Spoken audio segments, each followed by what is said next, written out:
they will be forwarding the area of their needs for the attention of the state government. He stated that the region is also ready to continue to support the state government in maintaining law and order. The event was attended by the Deputy Governor, Prince Kola Adewusi, the Speaker of the House, Honorable Timothy Oweye, members of the House of Assembly, the Chief Judge, Justice Oyibola Adekpele-Ojo, Secretary to the State Government, Alhaji Teslim Igbalaye, the Chief of Staff, Alhaji Kazim Akinleye, the Head of Service, Mr. Anyole Yano, traditional rulers, members of the region, among others. Edo State Governor, Mr. Godwin Obaseki, says 12 more kidnapped passengers of Ibuebo train have been rescued by a special force of soldiers, policemen, operatives of the Department of State Services, local vigilance members, and hunters, among others. Governor Obaseki spoke after visiting the rescue victims at the Police Cottage Hospital in Benin, saying the 12 passengers were rescued overnight. He berated the authorities of the Nigerian Railway Corporation for not providing enough security in its facilities after the Kaduna train kidnap of March 28 last year. The governor also threatened to sanction traditional rulers in the area, still giving their lands to herdsmen for grazing. It will be recalled that the victims were abducted on penultimate last Saturday by suspected herdsmen at Tom Ikimi Eken Station at Ibube, the headquarters of Igwebe local government area of Edo State. In the meantime, the Niger State Police Command says it has deployed a reinforcement team to track down the suspected killers of a Catholic priest, Very Reverend Father Isaac Archie of St. Peter's and Paul Catholic Church in the Paikoro local government area of the state. This is contained in a statement by the police public relations officer in the state, DSP Wasiu Abiodun. Reports says bandits have invaded the parish residence of Reverend Archie, burnt the residence with the priest inside. It was learned that the bandits attempted to gain entrance into the residence, but seems difficult and set the house ablaze while the said Reverend Father was burnt to death. A colleague of Reverend Father, identified as Father Collins, was equally shot in the soldier while trying to escape from the scene. This is the news at dawn, coming to you from Osun State Broadcasting Corporation, Voice of the West in Nigeria. Now, I made this message. Peace is an essential ingredient for overall development, while absence of justice represents an invitation to anarchy. Promote justice to give peace a chance in all your endeavors. Presidential candidates of the All Progressives Congress APC, Asiwaju Bola Tinubu, has appointed new aides to strengthen his media office. Those appointed are Mohammed Jega as Special Advisor, Public Affairs, and Abdulaziz as Special Assistant on Media and Publicity. Until his appointment, Jega, a respected editor, was an in-house journalist for Arise TV and ran a weekly column for This Day newspaper. He was also the editor-in-chief of an online publication, 21st Century Chronicle. Abdulaziz, an award-winning journalist and social media influencer, was until the appointment Deputy General Editor of Daily Trust newspapers. He also anchored a morning show for the Trust TV, an arm of the Media Trust Group. A statement by the Tinubu Media Office, assigned by Mr. Tunde Rahman, says the two appointees will deploy their expertise and deep understanding of political issues across the country, particularly the North, ensuring up the activities of the media team. Meanwhile, bearing any last-minute alteration, President Muhammadu Buhari is desperate to join the ruling APC and his presidential candidate Asiwaju Bola Tinubu on the campaign rally train to 8 more states. Veteran Nollywood actress Mercy Johnson has debunked rumors of having cancer. The renowned actress, who took to her Instagram page in a video clip to clarify the rumors of her having cancer, said she only spoke of having a cancer scare, which doctors felt was something serious. According to her, she is doing well and does not have cancer, but she was only misunderstood with her explanation in her first video clip on Mercy's menu. Government have reportedly shot dead a former lawmaker and one of her bodyguards in Afghanistan capital Kabul in a nighttime attack at her home. Ms. Musha Nabiza was a member of parliament in the US-backed government overthrown by the Taliban In August 2021, Kabul's police spokesman Khalid Zaran said security forces have started a serious investigation into the incident, adding that a brother of Ms. Zabrar was also wounded in the attack. Another former lawmaker, Ms. Miriam Solaimankio, noted on Twitter that Ms. Zabidan was a fearless champion for Afghanistan, a true trailblazer, strong, outspoken woman who stood for what she believed in, even in the face of danger. According to her, despite being offered the chance to leave Afghanistan, she chose to stay and fight for her people. And to end the news at dawn, here again are the major points. President Muhammadu Buhari will depart Abuja for Nahot, the capital of Islamic Republic of Mauritania, for today for official engagement that will last till Wednesday. Governor Ademola Adeleke has noted that proper attention to welfare of service personnel is a guarantor for national security, even as he advocated urgent national dialogue on sustainable financing of security sector amidst national economic crisis. Edo State Governor Mr. Godwin Obaseki says 12 more kidnapped passengers of Igwe-bound train have been rescued by a special force of soldiers, policemen, operatives of the Department of State Services, local vigilance group members, and others, among others.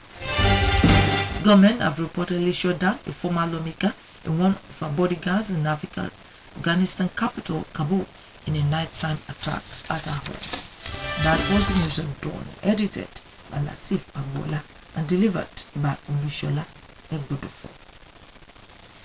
Today's news stop by Adeboye Kokola highlights the evils of attaching religious sentiment to voting candidates in the next month's general election. The yearly Armed Forces Remembrance Day, which is a national event commemorating the historic human carnage the country suffered during the Civil War, which lasted between 1967 and 1970, was rounded off yesterday.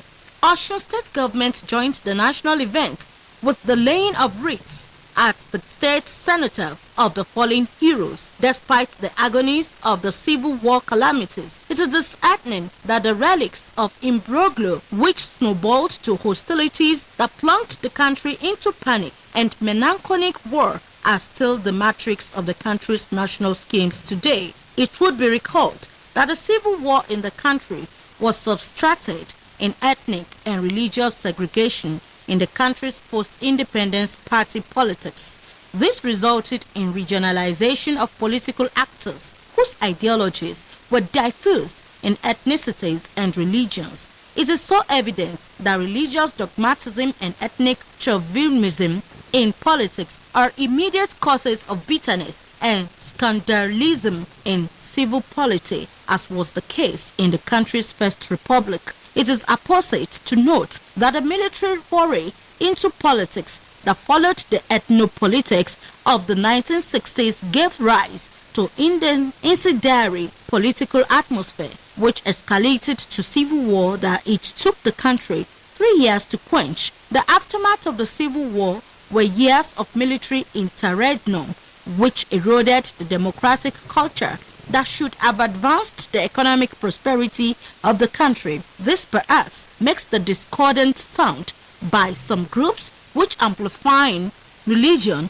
as a basic for choosing candidates in the next election is being considered as a symbol of somber political climate in the country. It is necessary to state that religion as a concept of perceiving God should not be linked with politics, which is a set of administrative principles for governance. It will amount to heresy to preach politics unless for the purpose of curbing excesses by political actors. Leadership is considered by the records of individuals in the public domain. Therefore, the antecedents of political actors are their historical records for critical appraisal by electorates at the poll. A political group that centers its campaign on religion or religious doctrine in a secular nation like Nigeria is a rudderless organization and scandally news talk. Therefore calls on Nigerians to shun the myopic sentiments of religion as a factor for voting candidates in the general election holding next month. Newstalk posits that the local, national, and international records of each of the candidates vying for different political offices are the litmus points for grading them if the country will change the narrative or rhetoric of uncomfortable hegemony. That news talk by Adeboye Wokwala was a panoramic of possible evils the country will suffer if the election of candidates to political offices in the general election holding next month is dictated by religious sentiment. The piece was read by Timotokwe Olayiwola.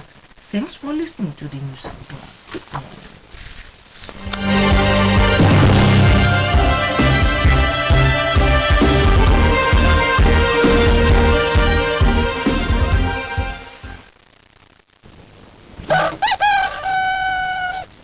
Ìròyìn ní kùtù àìrè o lórí rédíò Ọ̀ṣun. Ìròyìn ní kùtù àìrè o lórí rédíò Ọ̀ṣun. Ìròyìn tó yè kóró ẹ̀kọ́ tó múnádóko la ní kí ẹ wá gbọ́ o lórí rédíò Ọ̀ṣun.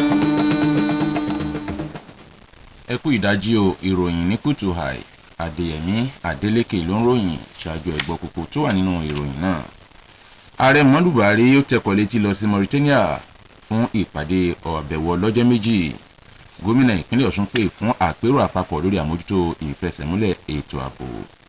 Àwọn 12 tún jàjàbọ́ nínú àwọn èrò ọkọ̀ ojú irin tajínigbé wọn nígbèkùn nípínlẹ̀ Èdò. Àwọn jàǹdùkú dẹ̀mí aṣòfin tẹ́lẹ̀rí kan légbodò ní Kabul lórílẹ̀‐èdè Afghanistan. Ìròyìn ọ̀rẹ́ lẹ́kùnrẹ́rẹ́. Lónìí lààrẹ Muhammadu Buhari ń tẹkọ̀ létí láti lo Àbújá tí olúùlú orílẹ̀-èdè yìí lọ sí Nouakchott tí olúùlú orílẹ̀-èdè Mauritania fún àbẹ̀wò ọlọ́jọ́ méjì lẹ́nu iṣẹ́. Àtẹ̀jáde kan tí olùrànlọ́wọ́ pàtàkì fétò ìròyìn rẹ̀ Ọ̀gbẹ́ni Fẹ́mi Adésínà fi síta ló ti jẹ́ kó yé ni pé lásìkò táàrẹ bá wà nílẹ̀ òkèrè náà yóò gba àmì ẹ̀yẹ fún ìgbélékè àlàáfíà láàrin ilẹ̀ Áfíríkà eléyìí tí ìgbìmọ̀ elétò àlàáfíà nílùú Abu Dhabi yóò gbé fún un. Àtẹ̀jáde ọ̀hún fi kún pé ṣáájú ètò gbígba àmì ẹ̀yẹ náà ni ààrẹ yóò ti kọ́kọ́ kópa níbi ètò àpérò àwọn olùfẹ́ àlàáfíà tó jọmọ ilẹ̀ Áfíríkà níbi tá ààrẹ yóò ti bá wọn sọ̀rọ̀ àpilẹ̀kọ lórí àgbájọwọ́ fún ìgbélékè àlàáfíà àti ìfẹsẹ̀múlẹ̀ rẹ̀ nílẹ̀ adúláwọ̀. Lára àwọn tí ó sì bá ààrẹ kọ́wọ́ rin ìrìn àjò náà ni mínísítà fọ́rọ̀ ilẹ̀ òkèèrè Ọ̀gbẹ́ni Godfrey Oyinama, mínísítà fẹ́tò ààbò Ọ̀gágun Bashir Magaji àti ojúgbà rẹ̀ tó jẹ́ olùdámọ̀ràn fáàrẹ lórí ètò ààbò Ọ̀gágun Babagana Monguno àti àwọn míì. Gómìnà ìpínlẹ̀ Ọ̀ṣun Sẹ́nitọ̀ Adémọ́lá Adélékè ti pè fún àpérò àpapọ̀ orílẹ̀-èdè yìí lórí ìfẹsẹ̀múlẹ̀ ètò ìṣúná lẹ́ka ètò ààbò láì fi ti bẹ́tò ọrọ̀ ajé pàápàá ṣe ń sọ̀kùn ṣe. Nígbà tó ń sọ̀rọ̀ níbi àṣekágbá ayẹyẹ ìrántí àbọ̀dé ológun tọdún yìí ni gómìnà Adélékè ti ṣàpèjúwe ètò ìbọlá fún àwọn akọni tó sùn lójú ìjà náà bíi ìmọrírì fún wọn àti láti tún máa ṣèwúrí fún àwọn tó kù láàyè tí wọ́n ń ṣètò ààbò. Gómìnà Adélékè wá fi ìdánilójú ìjọba rẹ̀ múlẹ̀ láti máa ṣe àtìlẹ́yìn tó gbópọn fún ẹgbẹ́ àbọ̀dé ológun nípìnlẹ̀ yìí torí pé ètò ààbò kúrò ní fífọwọ́ dẹ̀ngbẹ̀rẹ̀ mú. Alága ẹgbẹ́ àbọ̀dé ológun ẹ̀ka ti ìpínlẹ̀ Ọ̀ṣun Comrade Peter Ọládípọ̀ ló ti kọ́kọ́ fìmọ̀re hàn síjọba ìpínlẹ̀ Ọ̀ṣun fún ìrànlọ́wọ́ àti àtìlẹ́yìn wọn lóòrèkóòrè pẹ̀lú fífi tó gómìnà Adélékè létí nípa àwọn àlàfo tí bàtà ti ń ta ẹgbẹ́ náà lẹ́sẹ̀. Lára àwọn tó bá gómìnà Adémọ́lá Adélékè kọ́wọ́ ní láti rí igbákejì rẹ̀ ọmọọba Kọ́lá Adéwùsì, akọ̀wé ìjọba ìpínlẹ̀ Ọ̀ṣun Honorable Teslim Ìgbàláyé, abẹnugan lẹ́gbìmọ̀ asòfin ìpínlẹ̀ Ọ̀ṣun Honorable Timothy Owóẹ̀yẹ, adájọ́ àgbà nípínlẹ̀ yìí onídàájọ́ Oyèbọ́lá Adépèlé Òjó, olórí òṣìṣẹ́ lọ́fíìsì gómìnà Alhaji Kasim Akínlẹ̀yẹ, olórí òṣìṣẹ́ ọba nípínlẹ̀ Ọ̀ṣun Ọ̀gbẹ́ni Àyànlẹ́yẹ Àìná, àwọn orí adé àtàwọn èèkàn míì láwùjọ. Gómìnà ìpínlẹ̀ Èdò Ọ̀gbẹ́ni Godwin Ọbaṣẹ́kì sọ pé àwọn 12 míì nínú àwọn èrò ọkọ̀ ojú irin táwọn ajínigbé kó ní Papámára lọ ní tẹ̀sán Ìgbèbènù lórí ti kó yọ látinú agéjù igbó kan tí wọ́n dé ojú wọn mọ́. Bákan náà nínú àtẹ̀jáde kan eléyìí tí kọmíṣánná ọlọ́pàá ìpínlẹ̀ Èdò Ọ̀gbẹ́ni Mohammed Akwara fi síta ló ṣàlàyé ọ̀rọ̀ náà nígbà tó ń sọ akitiyan ikọ̀ àwọn adóòlà ẹ̀mí tí iléeṣẹ́ ọlọ́pàá gbé kalẹ̀ láti ṣàwárí àwọn èèyàn náà pẹ̀lú àfikún pé àwọn méjèèjì láwọn ló ti padà lọ sọ́dọ̀ mọ̀lẹ́bí wọn táàpọ̀ iye àwọn tó ti jàjàbọ́ lábẹ́ àkàtà àwọn ajínigbé náà sì ti di 18. Wọ́n rántí pé ní nǹkan bíi ọjọ́ àbámẹ́ta tó lọ lọ́hùn-ún ní àwọn gidi gankú kan lọ yabo tẹ̀sán Ìgbà náà tí wọ́n sì kó àwọn èrò ọkọ̀ 29 lọ nínú èyí tí wọ́n sì ń béèrè fún 20 mílíọ̀nù fún ìtúsílẹ̀ ẹnì kọ̀ọ̀kan àwọn èèyàn náà. Iléeṣẹ́ ọlọ́pàá ìpínlẹ̀ Niger ti sọ pé òun ti kó àwọn ẹ̀ṣọ́ ikọ̀ rẹ̀ dà sí ìgboro láti ṣe àwárí àwọn tó gbẹ̀mí ìránṣẹ́ Ọlọ́run kan Reverend Father Isaac Akshi tó jẹ́ ti ilé ìjọsìn St Peter and Paul Catholic Church eléyìí tó wà níjọba ìbílẹ̀ Paikoro ní ìpínlẹ̀ Niger. Àtẹ̀jáde kan eléyìí tí alukoro fún iléeṣẹ́ ọlọ́pàá nípínlẹ̀ náà DSP Wasiu Abiodun fi síta lọ́rọ̀ náà ti jẹyọ. Ìròyìn fi ni pé ṣe ni àwọn jàǹdùkú ẹ̀dá ọ̀hún yabo ilégbèé ìránṣẹ́ Ọlọ́run náà Reverend Aki lánàá tí wọ́n sì dáná sun ilé ọ̀hún pẹ̀lú ìránṣẹ́ Ọlọ́run nínú ilé. Bákan náà ni a rí gbọ́ pé lásìkò tí àwọn jàǹdùkú ẹ̀dá ọ̀hún gbìyànjú láti já wọ inú ilégbèé náà ṣùgbọ́n tó ṣòro fún wọn láti ráàyè wọlé ló mú kí wọ́n fìbínú dáná sun ilé náà tí wọ́n sì jó ìránṣẹ́ Ọlọ́run náà mọ́lé. Ẹnìkan tó jẹ́ ojúgbà ìránṣẹ́ Ọlọ́run ọ̀hún tó ń jẹ́ Enio Collins sọ wípé náà tún wà nínú àwọn tí ó faragbọ́ta nínú ìkọlù náà àmọ́sá orí kò yọ ní tiẹ̀. Ilé àwíyé òkè balẹ̀ Òṣogbo alórèwọ̀run ilẹ̀ yìí láti ń ròyìn ní báyẹn gbọ́ iṣẹ́ pàtàkì kan ta ni fún yín. Ẹ jẹ́ ká lọ mọ̀ pé kò sí rere ogun bẹ́ẹ̀ ni kò sí búburú àlàáfíà nítorí náà níbikíbi tá a bá wà ẹ jẹ́ máa gbà àlàáfíà láàyè. Olùdíje fún ipò ààrẹ lábẹ́ àṣẹ ẹgbẹ́ òṣèlú All Progressives Congress Aṣíwájú Bọ́lá Ahmed Tinubu ló ti yan àwọn èèkàn méjì kan gẹ́gẹ́ bí olùrànlọ́wọ́ rẹ̀ fún ètò ìròyìn. Àwọn tí wọ́n sì yàn láti rí ọ̀gbẹ́ni Mohammed Jega tó jẹ́ olùrànlọ́wọ́ pàtàkì fún olùdíje fún ipò ààrẹ náà lórí ọ̀rọ̀ aráàlú àti ọ̀gbẹ́ni Abdulaziz tó jẹ́ olùrànlọ́wọ́ pàtàkì lórí ètò ìròyìn àti ìpolongo títí dìgbà tí wọ́n fi yan ẹnì kọ̀ọ̀kan wọn sípò. Mohammed Jega ló jẹ́ olóòtú ìròyìn tó sì ń jẹ́ lámìtọ́ kan nínú àwọn tó ń sọ̀rọ̀ lórí iléeṣẹ́ móhùnmáwòrán Arise TV tó sì tún máa ń ṣe àwọn ètò ọlọ́sẹ̀sẹ̀ kan nípa àlàyé àti àtúpalẹ̀ ìwé ìròyìn ní gbogbo ọjọ́ àlàmísì. Bákan náà Abdulaziz ni ó jẹ́ gbajúgbajà oníròyìn orí ìtàkùn ayélujára ẹni tó sì tún ti jẹ́ ìgbákejì olóòtú ìwé ìròyìn Daily Trust títí ó di pé wọ́n yàn sípò. Bákan náà ló tún jẹ́ lámìtọ́ lórí móhùnmáwòrán Trust tó jẹ́ ẹ̀ka iléeṣẹ́ ìwé ìròyìn ọ̀hún. Àjáde kan tí olùrànlọ́wọ́ pàtàkì fún olùdíje fún ipò ààrẹ lábẹ́ àṣẹ ẹgbẹ́ òṣèlú APC náà ọ̀gbẹ́ni Túndé Rahman fi síta sọ pé àwọn méjèèjì ọ̀hún ní ìrètí wà pé wọ́n fi ìrírí àti ẹ̀kúnrẹ́rẹ́ ìmọ̀ tí wọ́n ní nípa àlàyé lórí ètò òṣèlú mú ìgbélárugẹ bá ètò ìpolongo olùdíje náà pàápàá jùlọ lápá àríwá ilẹ̀ yìí lórí àwọn akitiyan tó ń ṣe. Ìlú mọ̀ọ́ká òṣèré orí ìtàgé kan nílẹ̀ yìí Mercy Johnson ló ti takò àhesọ ọ̀rọ̀ tó ń jà rìnrìn pé ó lùgbàdì àrùn jẹjẹrẹ. Mercy Johnson tó lòdì sí ọ̀rọ̀ yìí nípasẹ̀ ojú òpó ìtàkùn ayélujára rẹ̀ pẹ̀lú fọ́nrán kan tó fi léde ló ti sọ pé irọ́ pátápátá tó jìnnà sóòótọ́ ni pé òun ní àrùn jẹjẹrẹ wípé lóòótọ́ làwọn dókítà sọ pé àìsàn kan tó lé kọlù òun àmọ́sá kì í ṣe jẹjẹrẹ torí tí ayé ń fẹnu kùn ó rẹ̀ pé àìsàn ibà jẹ fún jẹdọ̀ eléyìí tí dókítà sọ pé òun níjẹ́ èyí tó le gidigidi àmọ́sá tó ń ti jẹbò mọ́lẹ̀ báyìí tí kò sì lọ́wọ́ jẹjẹrẹ nínú. Abilékọ ẹni ọdún 28 náà ló ti bí ọmọ 4 ẹni tó sì kọ́kọ́ di ojú tó pawó nínú eré àgbéléwò lọ́dún 2003 tó sì ti kópa nínú fíìmù tó lé l200. Nílẹ̀ òkèèrè ìròyìn fi ni pé ṣe ni àwọn jàǹdùkú ẹ̀dá kan ti lọ dẹ́mi asòfin kan tẹ́lẹ̀ rí àti abẹ́sẹ̀káwọ́ rẹ̀ légbodò báyìí ní ìlú Kabul tí olúlu Afghanistan lásìkò tí wọ́n kọlu ilé rẹ̀ lóru mọ́jú. Omidan Musa Nabisada tó jẹ́ ọmọ ilégbìmọ̀ asòfin ilẹ̀ náà lábẹ́ ìjọba tilẹ̀ Amẹ́ríkà ń ṣe àtìlẹ́yìn fún ni wọ́n lé kúrò nípò nígbàtí ìjọba Taliban gbàkóso orílẹ̀-èdè ọ̀hún ní oṣù kẹjọ ọdún 2021. Agbẹnusọ fún iléeṣẹ́ ọlọ́pàá ní Kabul Khalizada sọ wípé àwọn agbófinró ti bẹ̀rẹ̀ ìfimúfilẹ̀ àti ìwádìí láti mọ ohun tó ṣokùnfà ìṣẹ̀lẹ̀ náà àti láti fẹ̀pẹ́yà báwọn ọ̀bàyédè ẹ̀dá tó pa Omidan Nabisada ọ̀hún àti abẹ́sẹ̀káwọ́ rẹ̀ kan légbodò. Nínú ìròyìn míì ló ti rí pé aṣòfin tẹ́lẹ̀ rí ọ̀hún tó tún aṣòfin kan tẹ́lẹ̀ rí Omidan Mariam Sulaimakru náà tó ń tún fi sí orí òpó ayélujára rẹ̀ ní wípé Omidan Nabisada táwọn gidi gan kú náà gbẹ̀mí rẹ̀ ló jẹ́ akọni lójú ológun eléyìí jẹ́ pé kò fòyà láti sọ ọ̀rọ̀ kankan sí ìjọba ilẹ̀ náà. Jẹ́ ká tó parí ìròyìn ní KUTUAI tòní ẹgbọ́n kókó àti mẹ́nubà lẹ́ẹ̀kan sí i. Ààrẹ Muhammadu Buhari ń tẹkọ̀ létí láti ìlú Àbújá lọ sí Nouakchott lónìí tí olúlu orílẹ̀-èdè Mauritania láti lọ kópa níbi ètò àbẹ̀wò lẹ́nu iṣẹ́ ọlọ́jọ́ méjì gan tí sì wà pé ó di ọ̀túnla ọjọ́rú kó tó padà sílé. Gómìnà ìpínlẹ̀ Ọ̀ṣun Sẹ́nitọ̀ Adémọ́lá Adélékè tí òye bó ṣe yẹ láti máa fi ìkọbiara àti kíkèsí ṣètò fún àwọn akọni tó ṣubú lójú ìjà nítorí fífi ẹ̀mí wọn lélẹ̀ fún ìṣọ̀kan orílẹ̀-èdè tó sì pè fún àpérò lórí ètò ìṣúná ẹ̀ka ètò ààbò gẹ́gẹ́ bí ẹ̀ka ọ̀hún kò sì ṣe fọwọ́ dẹ̀ngbẹ̀rẹ̀ mú. gómìnà ìpínlẹ̀ Edo ọ̀gbẹ́ni Godwin Obaseki sọ pé àwọn méjìlá míì nínú àwọn èrò ọkọ̀ táwọn jàǹdùkú ẹ̀dá mú nígbèkùn ní ibùdókọ̀ ojú irin Igweme ní ìpínlẹ̀ náà ló ti tún rí ìtúsílẹ̀ látọwọ́ àwọn jàǹdùkú ẹ̀dá náà. Ilé òkèèrè láti mú wá fún yín pé àwọn ìgídìgánkù kan ti dẹ́mi aṣòfin kan légbodò àti abẹ́sìnkáwọ́ rẹ̀ ní ìlú Kabul tí ṣe olú ìlú orílẹ̀-èdè Afghanistan. Èyí lópin ìròyìn ní KUTUAI tòní. Latif Agboola lolóòtú, Adéyẹmí Adélékè ló mú wá sí tìgbọ̀yìn.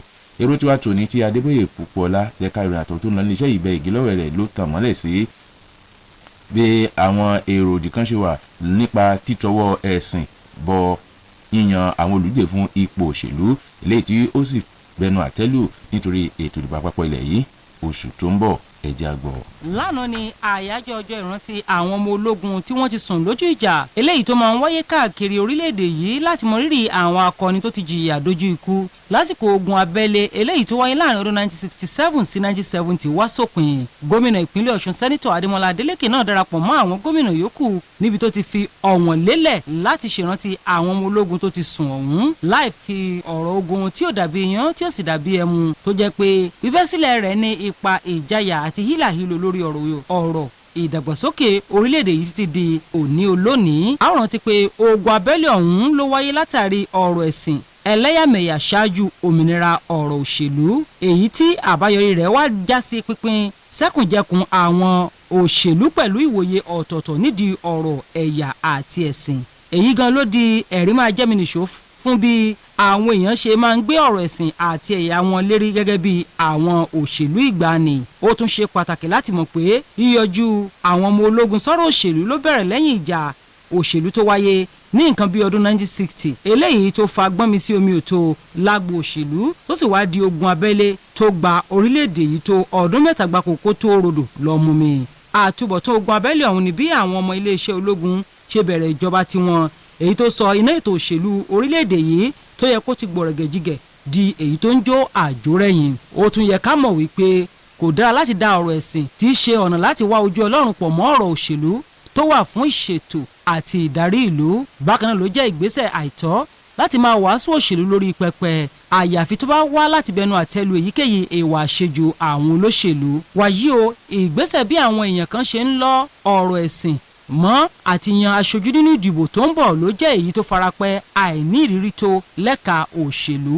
Láti yanni sípò ó ṣe pàtàkì kí àwọn olùdìbò máa ṣàyẹ̀wò sí àkọsílẹ̀ tí èyíkéyìí olóṣèlú ti ní tẹ́lẹ̀ rí kí wọ́n tó yàn wọ́n sípò. Bí a bá wá rí ẹgbẹ́ òṣèlú kan lórílẹ̀‐èdè yìí tó ń ṣàgbéléwọ̀n ọ̀rọ̀ òṣèlú lórí ọ̀rọ̀ ẹ̀sìn nínú orílẹ̀‐èdè bíi Nàìjíríà á jẹ́ pé irú ìwòye ẹgbẹ́ bẹ́ẹ̀ kù díẹ̀ káàtó. Èrò tí wàá ké sí àwọn èèyàn orílẹ̀‐èdè Nàìjíríà láti má ṣe fojú ọ̀rọ̀ ẹ̀sìn wo ọ̀rọ̀ òṣèlú láti dìbò yan ẹnikẹ́ni sípò nínú ìdìbò gbogbogbò tó ń bọ̀ lóṣù kejì ọdún yìí. Bákan náà lèrò tó wá tún wòye pé àwọn àkọsílẹ̀ iṣẹ́ rere tí èyíkéyìí olóṣèlú ti ṣe sílẹ̀ lẹ́sẹ̀kùkú níjọba àpapọ̀ àwọn tó ń fẹ́ láti dipò òṣèlú mú ló yẹ kó jẹ́ dígí àgbéyẹ̀wò láti ṣègbéléwọ̀n wọn ká tó dìbò fún èyíkéyìí olóṣèlú tó sì jẹ́ pé ṣíṣe bẹ́ẹ̀ nìkan ló lè gba ilẹ̀ yìí kúrò lọ́wọ́ ìjọba jẹgúdújẹrá.